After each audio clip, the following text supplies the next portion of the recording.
David, this whole show makes me think about the classic comeback that parents always have with their kids when they want to do something crazy. Are you referring to the one my mom used to use on me all the time and say, you mean if all of your friends are jumping off a bridge, does that mean you're going to jump off a bridge also? Is that the one? That's the one. Yeah. But isn't it human nature to kind of follow the crowd? You know, unfortunately it is. Hey, nobody wants to feel left out or left behind. That's right. But, you know, it's also important because, like you've pointed out, the most important thing or the most important path isn't always the best or right one. That's correct. In fact, it reminds me of a famous Mark Twain quote that I'd like to quote. That basically says, whenever you find yourself on the side of the majority, it's time to pause and reflect. Ah, I like that one. I'll follow it up with my favorite Robert Frost. To paraphrase, it says, I took the road less traveled by, and that has made all the difference. Yeah, exactly. Same thing. It's the road less traveled. So. But something you do know a lot about is investing. So please tell me how these principles apply to investing. So David, I know in your new book you have coming out, Return on Principle. What's that book called again? Can you? Return on Principle, Return on pun Principle. intended. Okay, all right, perfect. I just want to make sure I heard it correct. You know, you did. Very clever it's title. Not a shameless pitch for my book, by the way, in case you're wondering. Hey, nothing wrong with that. But you do have a lot of important advice in there, and some of it is helping people determine whether they themselves or their advisors are leaders or followers. That's right. So it's very important. Shall we go through them one by one and you can expound a little bit on each one? Absolutely. I'm glad you asked. Okay.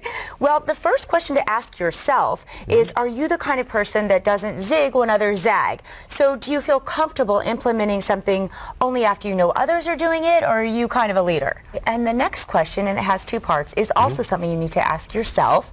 The first part is, do you have good instincts for recognizing when something doesn't pass the sniff test? And if so, do you trust your instincts enough to take action? Well, we've got to take a break right now, but don't go anywhere. We do. We're having so much fun. I know. Well, we're coming back, so please don't go away. When we come back, we're going to give you questions to ask your advisor to determine if they have leadership qualities. Welcome back to The Income Generation. We're discussing leadership qualities today and how to know whether you or your advisor have them. Okay, these next questions are to help you determine whether your advisor has the kind of leadership qualities we've been talking about. Okay. First, we were talking about ourselves personally. Now we're talking about our advisor.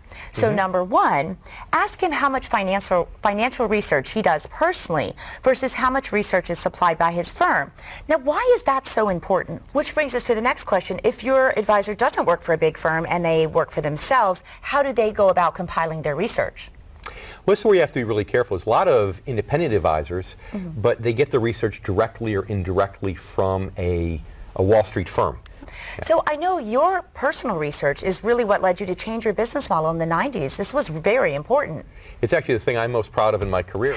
Okay. Right. Well, the next question kind of lays all the cards out on the table. And you say you should go to your financial advisor and say, tell me about a time in your life or your career when you strayed from the pack and led others down the road less traveled. Well, I know you've shared a lot of stories with us about when you've taken people down the road less traveled. Do you have a quick Robert Frost moment for us? Absolutely. Well, thank you so much. This has been so enlightening. And I know you have some final thoughts to share with us on today's topic. Absolutely. Of course. I always have something else to say, right? We look forward to that. I know. Well, thank you.